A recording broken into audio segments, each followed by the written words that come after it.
walk around the tables. We had a little problem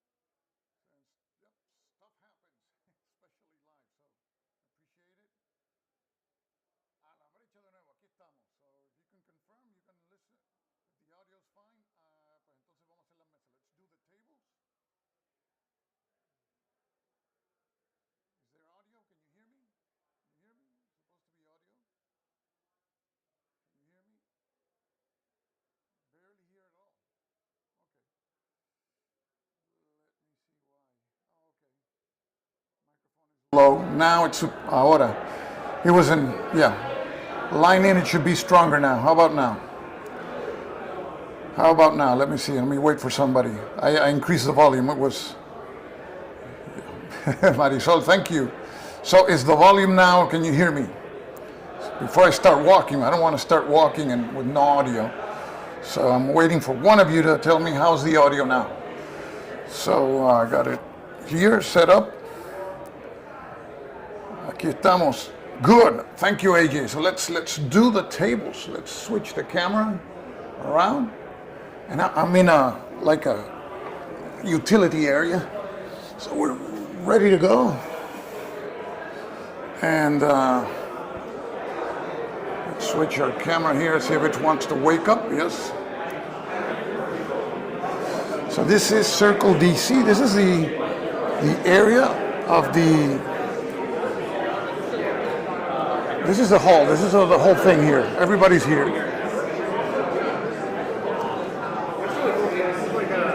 And you got a lot of very interesting games. Different kinds of games. Everybody's playing.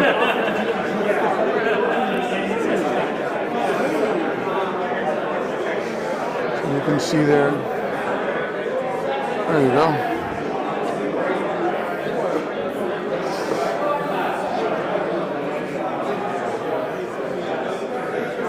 This is the whole hall here. Sala completa. Francisco Javier in Málaga. Hello, Francisco.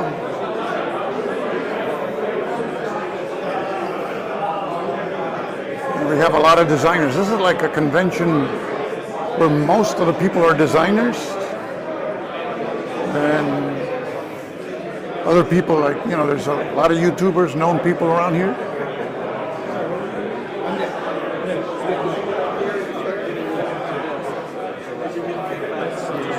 Switch to the other camera here.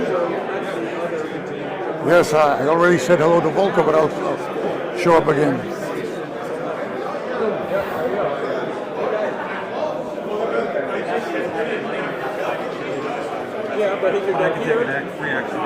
It's a map of the United States. I'm not sure what kind of game this is.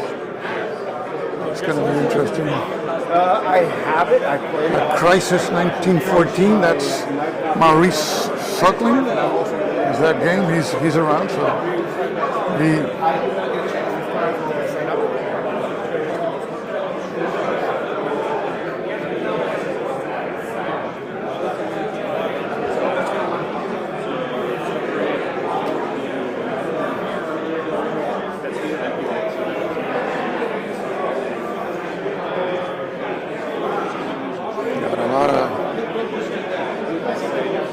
Omaha Beachhead, that's Victory Games.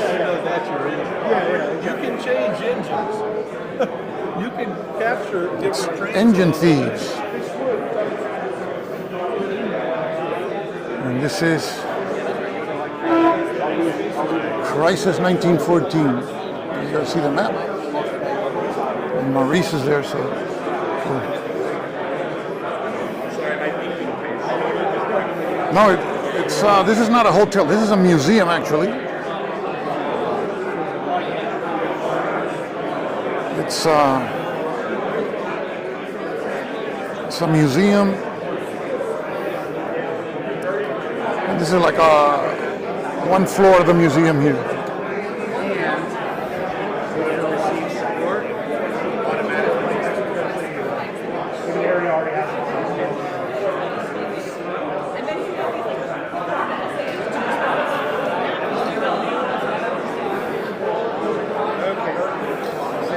Got our slot of ladies who were optimized for going to the back out. Are we streaming? That's Liz Davidson and David Thompson. If you don't know who they are, you better watch some other channel. Nice to see you guys. When we're together, we should just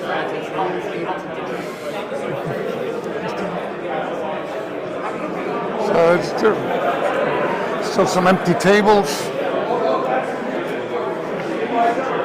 We got the one and only Bend Over. He's with us here. Planet Word Museum, that's right.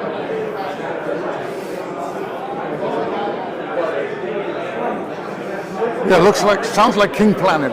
There's a museum like about literary word museum. See what this is? Hey, Mark. Mark Herman here. Rebel Fury. Yeah, Nice. definitely Rebel Fury. A lot of fury going on. Is this a spanking new game? New concept? So we have things going on here.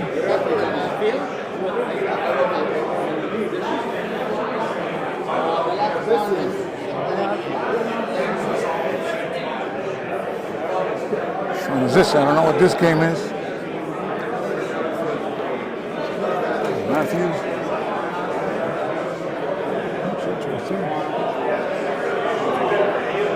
They're setting up a lot of games. See what this one is. Switch the camera here.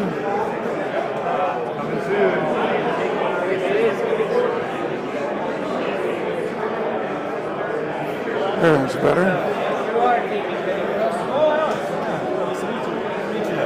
Is liberty or death here?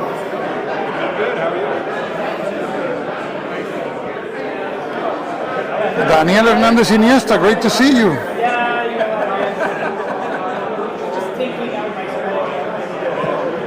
That's right, she's my executive producer. She tells me if things are going well or not.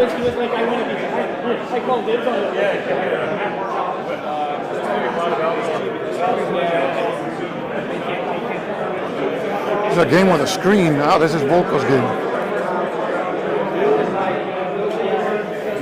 This is a hunt for Blackbeard, I think. Let me see. Is it? We got Volko there. He's explaining to the group.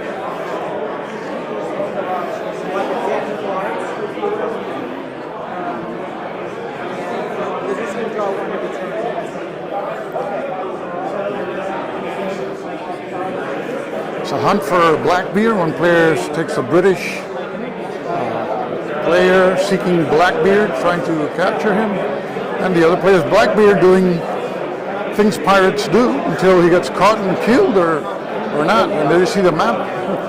Take a closer look at the map. So you see it's blocks, but you don't see. I think we're looking at it from the British perspective here.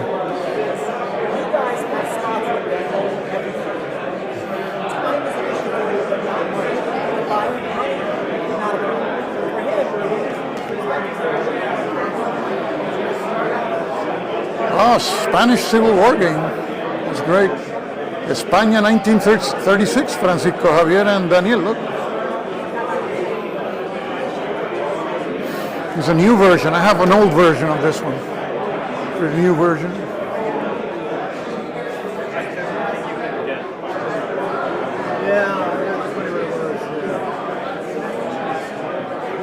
And this is, I think, Overlord. So this is like a World War II game.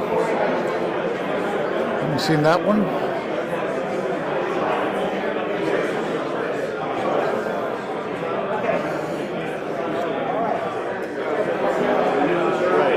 Let me get to the other side. Switch cameras again here. A smooth one.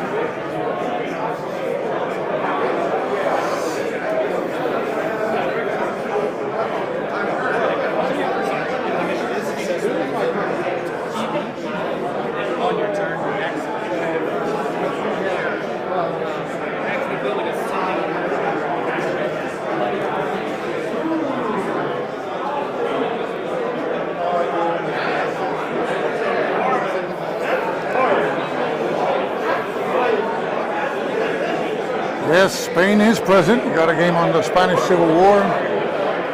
See if I can take a closer look at these. Are like the more unconventional games here.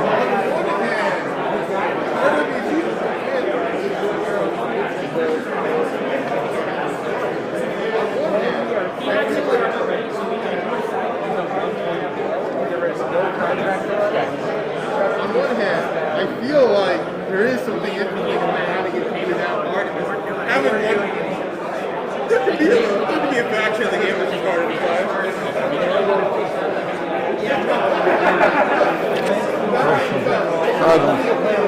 Like they use chess pieces here for some purpose.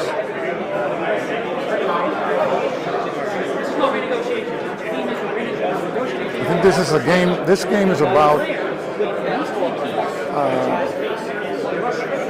This is after the Russo-Japanese War.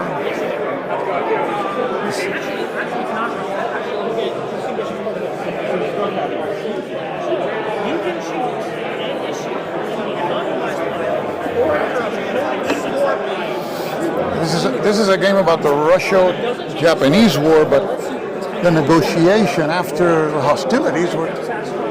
If you know, historically, the Japanese gave a spanking to the Russians, but apparently the Russians negotiated much better terms after the war. So it's a diplomatic game.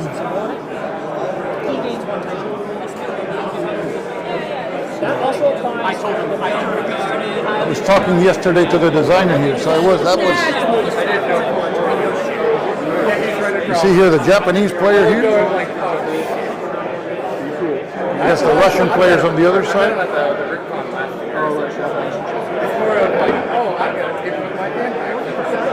So it's a diplomatic like negotiation game.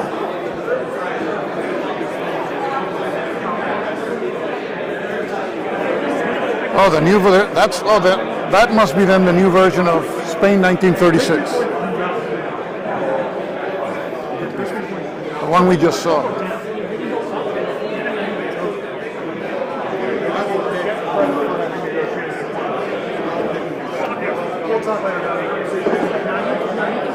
Let me see if I can get.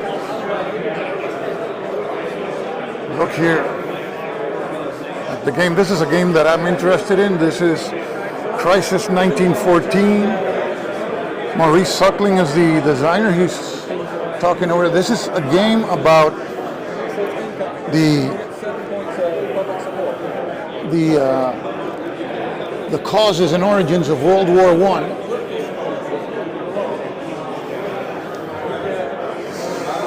Let's take these are of course playtest components. This guy told me I rolled a 3 with 1 bonus. So I get 3 resources and I get a pit cube that goes into my house. See there the areas: Berlin, Vienna, Paris, London.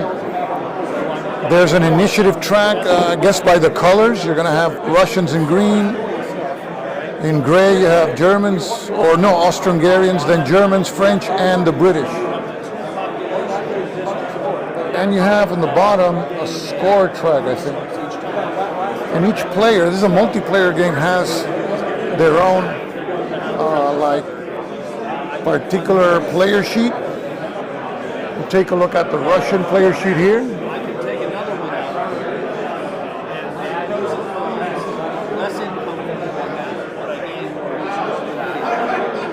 This is World War I. So this is,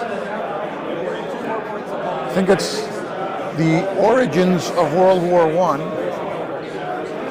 but the events in 1914 that ended with the assassination of Franz Ferdinand and Duchess Sophie, which precipitated World War I. So I think that's what this game's about. What I'll do is I'm going to walk to the other side. Let's take a look at the sequence of play.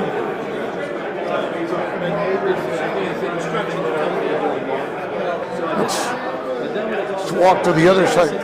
Take a look at the sequence of play. Excuse me. Oh, sorry. I'm sorry.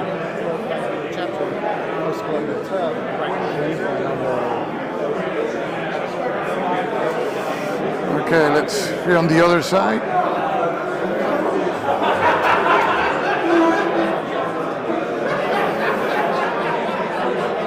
Here you see, this is like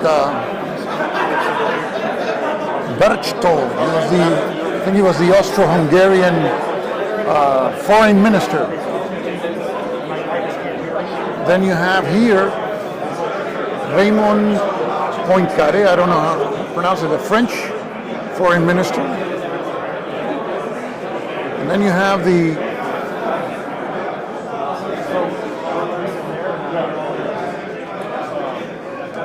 track here. I think you score points here. Total diplomatic pressure. You see here.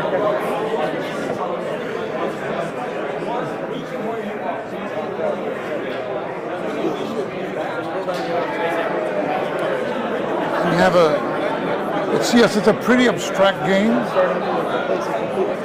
from what I see, but you have a sequence of play. First draw step, play step, score step, so I'm not so sure. You have a closer look at the map there. And if we take a closer look at one of the spaces, apparently there's prestige you keep track of.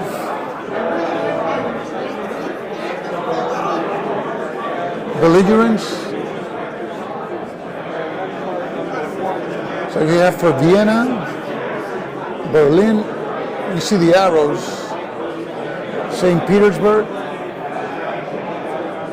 and if we go this way, we're going to see Paris and London. So it's like a diplomatic game that has to do with the start of World War I. So we'll be taking a closer look at it. Maurice, Hey, you ready? chat. Oh, sure. Let me get a microphone. We've got the designer here. Get him a microphone. You can clip this on. Make sure it turns on. Clip is this way like this. Yep.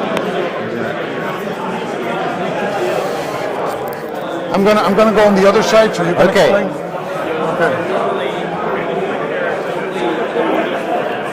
My walking camera.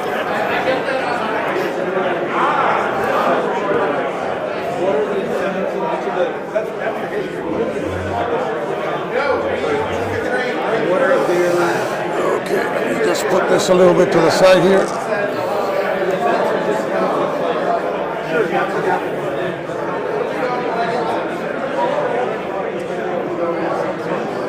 Okay, Maurice, say something to see. Okay, I'm just testing this. Check if this works okay. It's coming in. So we got with us Maurice Suckling. He's the designer of Crisis 1914. Let's see if I can. There you go. And so this, from what I see, it's a multiplayer game, right? Yeah, well, it plays from 1 to 5. 1 to 5. Okay. Yeah. So you got solitaire also. Yes, so in a solo version, you'll just play as Austria-Hungary, as Leopold Berthold, and then each player that you add, you'll add one more diplomat. Oh, okay, I see. So it's mostly intended for multiplayer. I would say so, yes. I'd say it's a very different game. Solo player, with one player, you're just controlling one deck, and you're really just pushing to get the best score that you can. The ways in which you pushing too hard will trip you up, and you'll end up causing the war to start. So, yeah, this game is about the July crisis, the diplomatic crisis that gave rise to World War I. Begins with the assassination of Archduke Franz Ferdinand on June 28th and lasts, depending on how you play, maybe up to 6 game weeks. You know what's funny? My son is at Sarajevo. I think it was yesterday. He arrived. He's going to take a World War I tour, and they're going to take him to the avenue where Gavrilo Princip shot Archduke Franz Ferdinand and his wife. So it's really really something, you know. So this is it's like it's a game about the crisis that precipitated World War I, right? Yes, correct. So in this game, if you start the war, you lose. You what? You lose. If you start the war, If you start the war, you lose.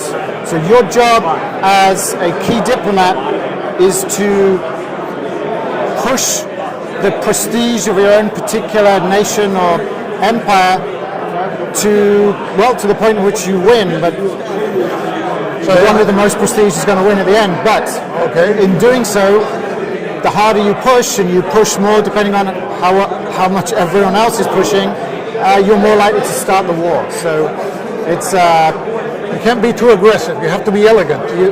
you have to kind of read the room and try and not do too much. But you can't control everything. You're a diplomat who has a cabinet and a wider governmental sort of environment that's populated by doves and hawks, and you can control some of them somewhat, but you are, one of the things that this game is looking at is breaking down this idea that a nation is a monolith, that Austria-Hungary responds in a certain way, that Russia responds in a certain way, Germany, and so on. Each of these states, each of their decisions is an amalgam of different points of view, different people from different perspectives, and you are trying to shepherd them.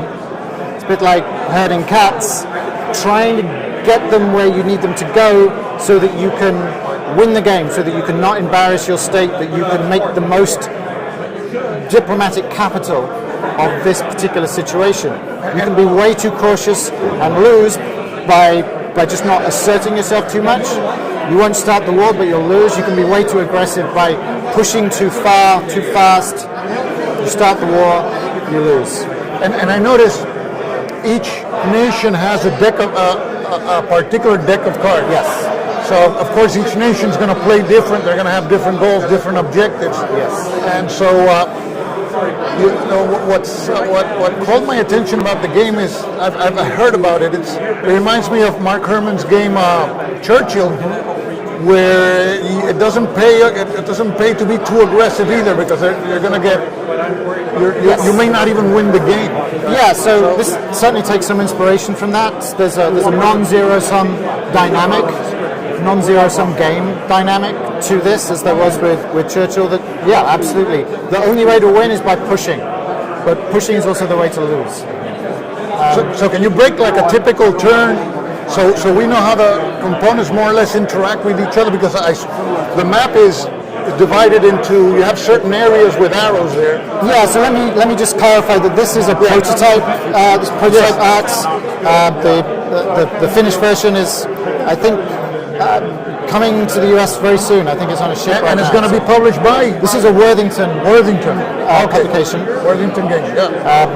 So, yes, well, you said about the cards. Let me talk about those for a moment and then come back to the board. So, yes, each of the card decks are completely different.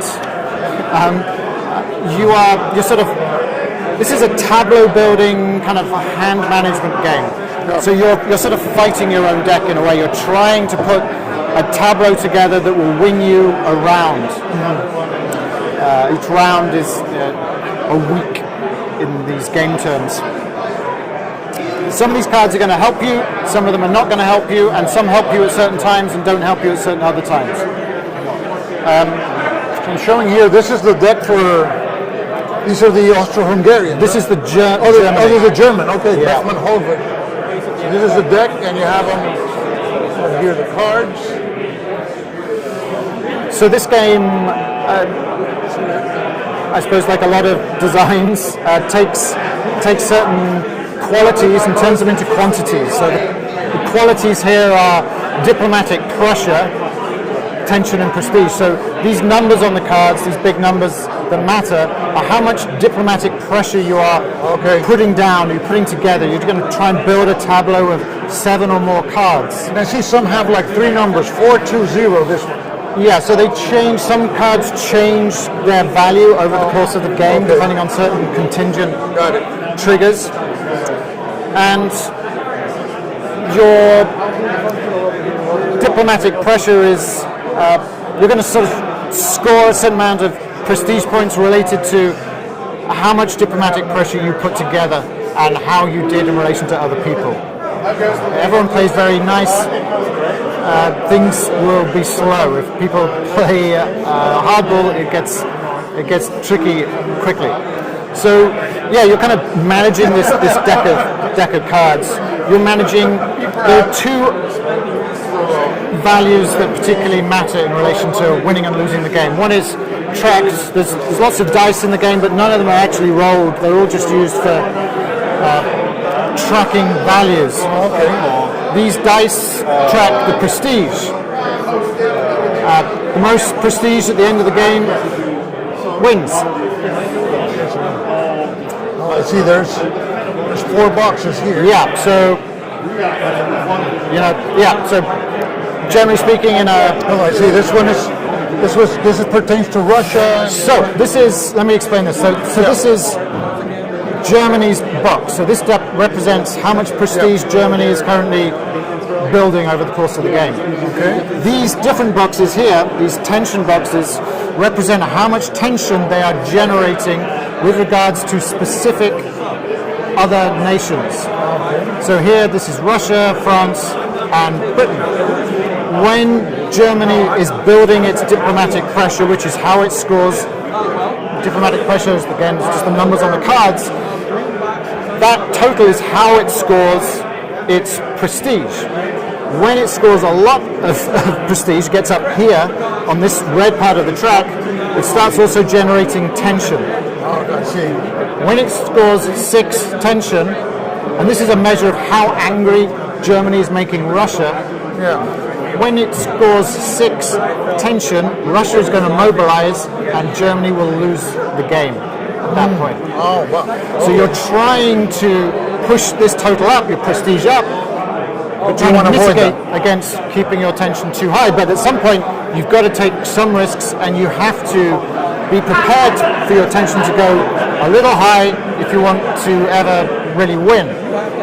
Okay, so this would be in this box, the Germans, you're keeping track of the tensions of Germany with Russia, with France and Britain? Yes. Okay, so the tension actually in this case, Germany is actually just the most complicated box because there's 3 other opposing nations, but essentially this is the value that matters, and this is calculated through your prestige hike, and these values are simply half, for the most part, half of whatever the value above it is, rounded down. Okay. So it represents the relationship between France and Russia and the relationship between Britain and France. But certainly Russia is the nation that's most likely to get upset first. The only other thing you see in this box is this little token on this track, which tracks your belligerent actions. This is one of the things you can do in the game to push your diplomatic pressure up.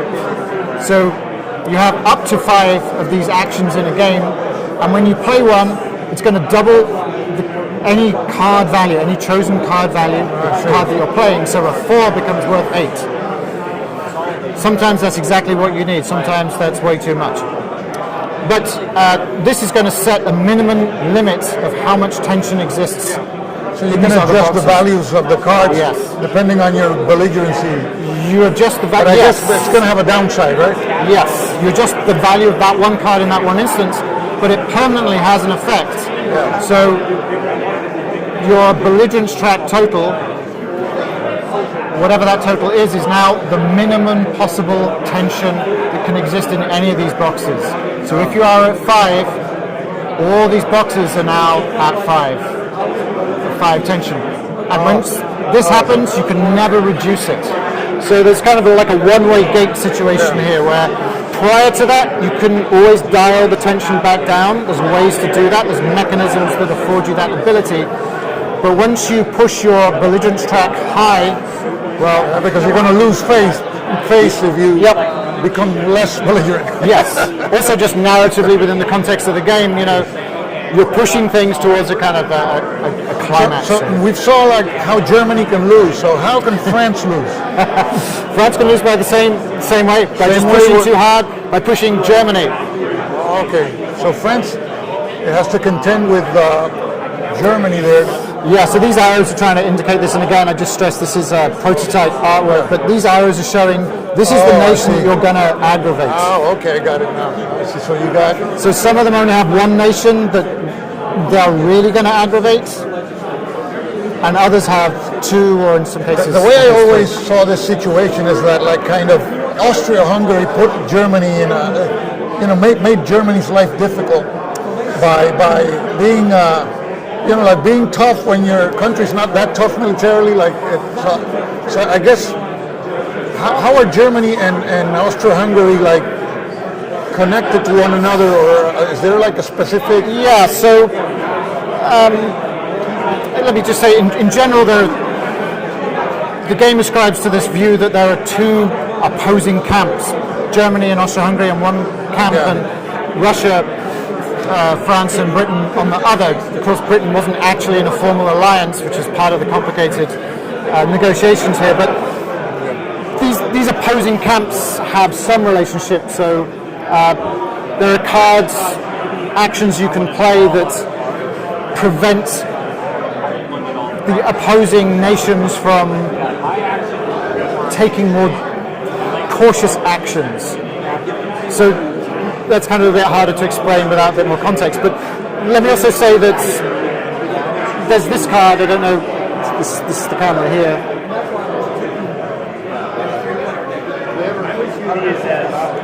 Kaiser's blank check. Yeah, that sounds like it.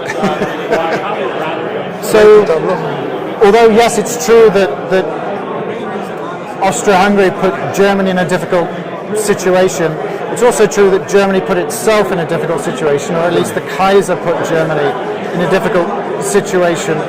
This issuance of this famous blank check, basically saying, "Yep, you know, Vienna, you do whatever it is you need to do. We got it. We got your back," is essentially Germany surrendering their own foreign policy agency, which is not a very good thing to do, as the crisis and the ensuing war demonstrates. So this card is inside. It has a requirement that Berchold's DP has to be 14 or plus. So what's a DP?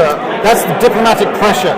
Oh, okay, diplomatic pressure. That's tracked by these tokens. So that it has to, diplomatic pressure has to be at that level for this to apply. For this to trigger, yes. Okay. So this is a conscious design decision that this is inside the Austro-Hungary deck. It's not inside the German deck, in part because it's outside of the agency of Bethmann Hollweg, the German Chancellor in any case, and also because this card and some other cards that are designed in a similar kind of subsystem or related subsystem allow for the game to be played one player and indeed two player with just Austria-Hungary and Russia without Germany. Okay. So we're still able to represent Germany's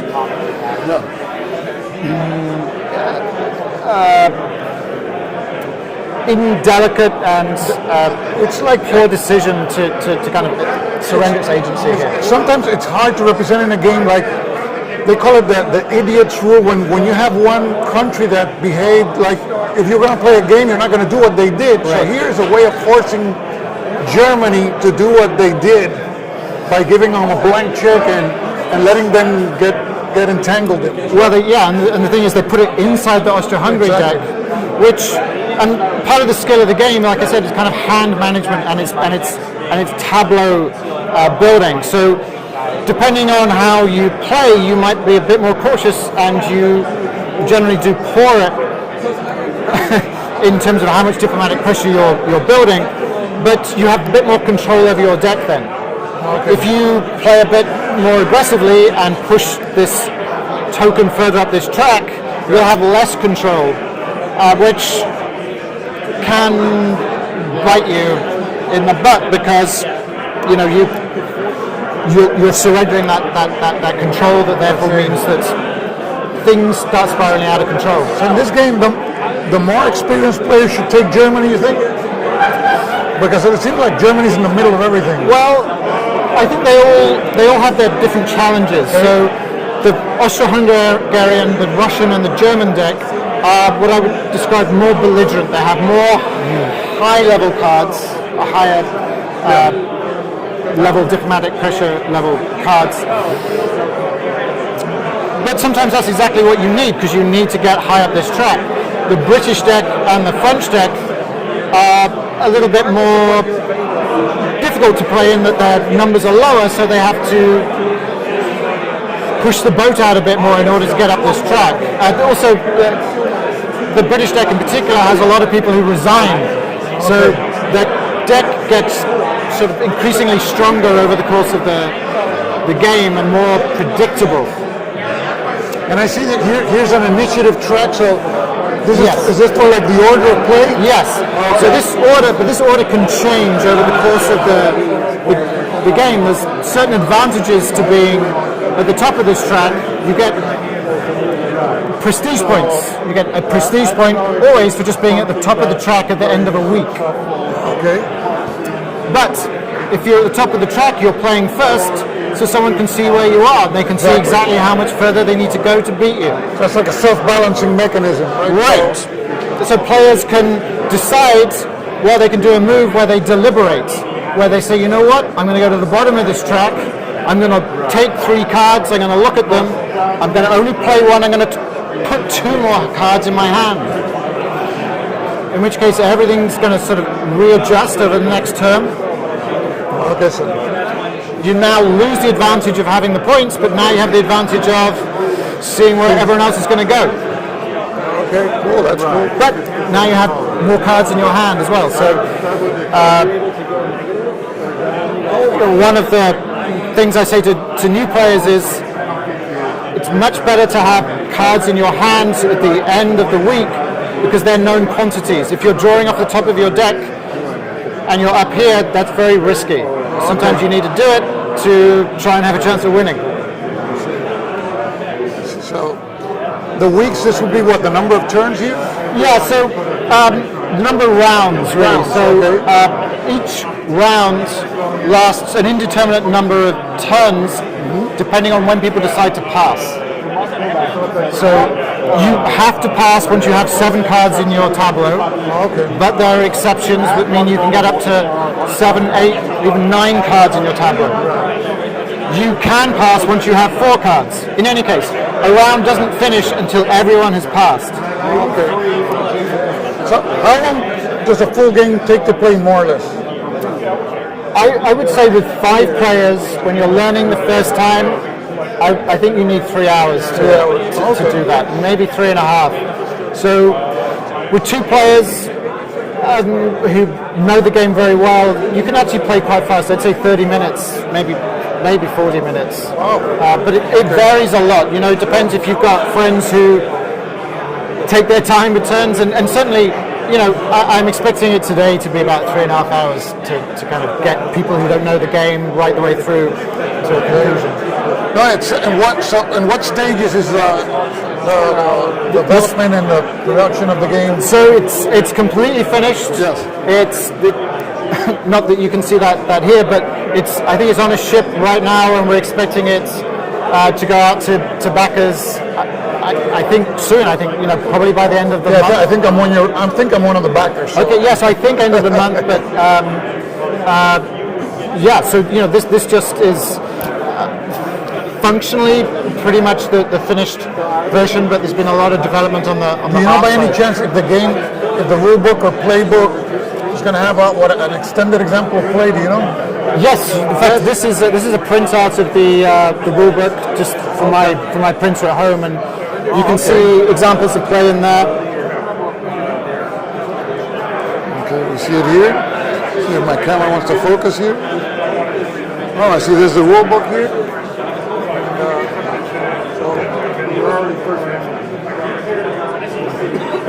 Yeah, there's examples of play in the back for solitaire, and also I think I did it for a 2-player game. I like to do videos of the examples of play in the book, because that way there's no way I can screw the rules unless the example is wrong, which has happened. Oh yeah.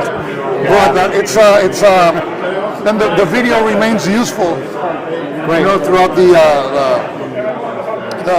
life of the video. That you always remember. Just so Maurice, It's a very interesting topic. I don't know of many games on this particular subject. Honestly, I don't know. I know there's games on World War II, the old origins of World War II. There's one. I think Luca Camisa did one before World War II, but I haven't heard any. Yeah, Jim Dunnigan did do an Origins of World War One. Okay. That was broadly similar to World War II. Yeah.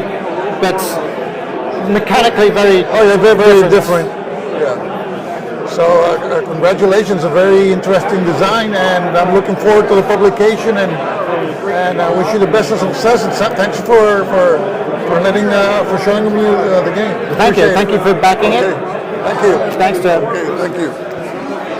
Okay, so let's continue here. Thank you, Maurice. So that's Crisis 1914 with the designer Maurice Suckling.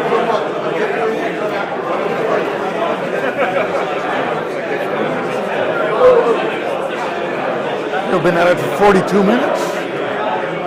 See how things are over here.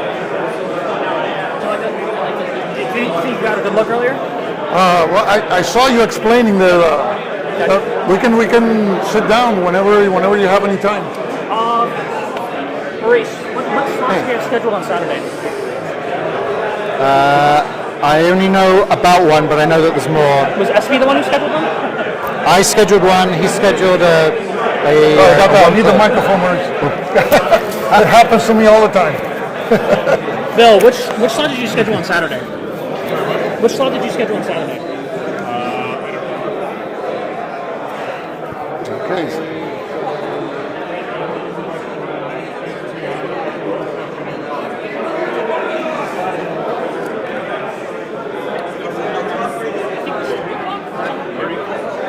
I'm around. I'll run stuff whenever. Maurice will have a setup for the two-player version from 10 to 11. Tomorrow? Yeah, then Bill's going to have a three-player setup, I think somewhere between 1 and 3 o'clock. Okay, I'll be That would be here. the best time to check in and do a full, Yeah, sure. Okay, we'll do that. Thank you. Okay. Let's keep on walking here. Let's see.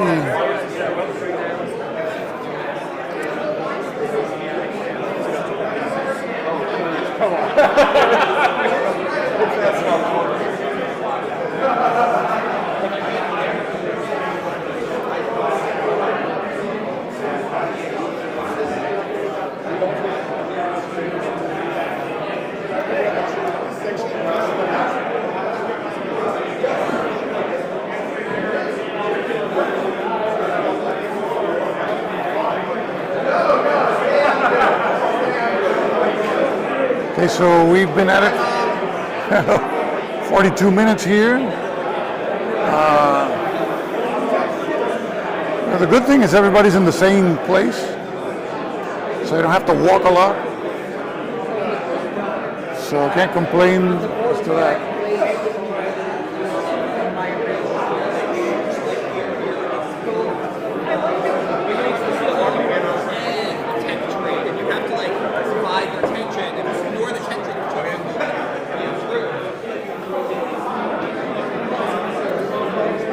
Got Blackbeard still going on here.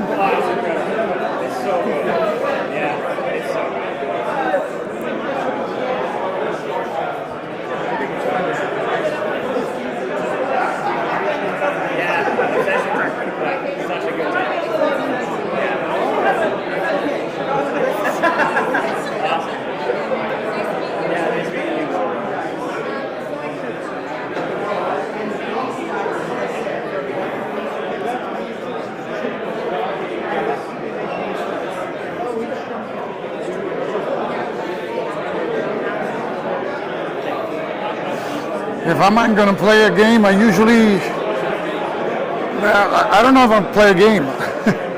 Your game. if I can find a spot here, yeah, but I don't know if I'll play a game, really. Normally I just film the videos.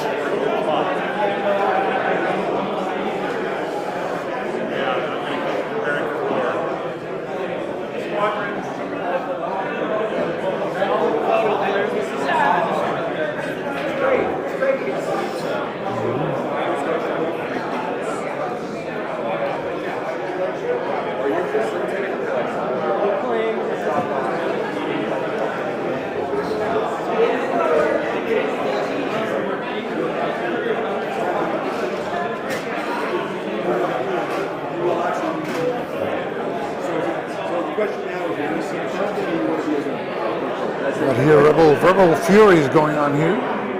This is something you're really thinking about. The ability to modulate the attack. Are we talking to this filming my ugly face? Just walking the tables here. Oh, If I pass at the attack, you take the attack. what scenarios is But this? no. Once you pass, you're done. Now, Which one? If you pass, Chancellorsville. because if you pass, he's going to roll a die, and he will add 3 to the die roll. That's the number of attacks he gets, and he just does one after another, and it's done. It's gonna All right, roll the die. Mark explaining there. I like the system Plus because 3. it's low counter density. You can see what's happening. You're keeping track of certain information off the map. You don't have to do all of them. You can say I'm done, or you can do one, or whatever.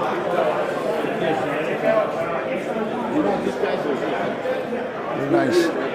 But if you can knock out one of the We got invited last year. So I'm gonna take a central position here.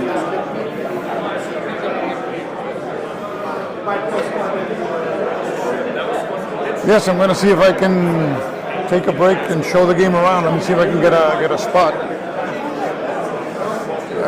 Let me see.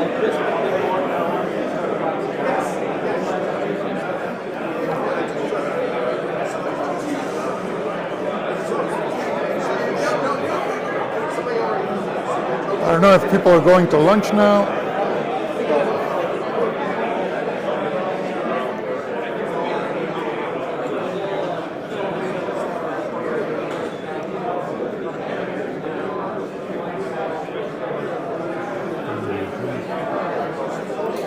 So it's been, what, 49 minutes?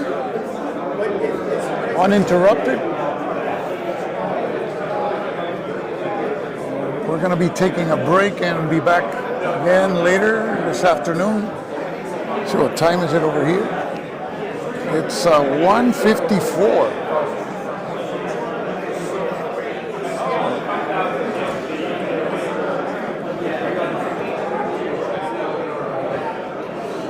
Yeah, it's 1:54 p.m. here in Washington. So that's 13:54 hours, and in Spain it must be like 18:54 hours. 6 more hours, I suppose.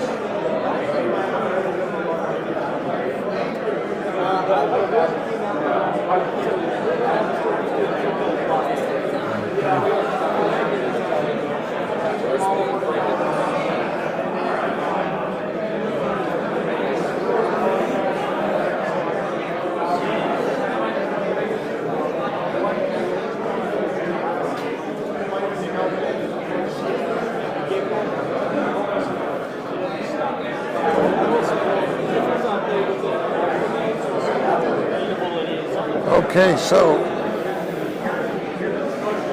49-50 minutes, I think that's good for now. So stay tuned for more coverage of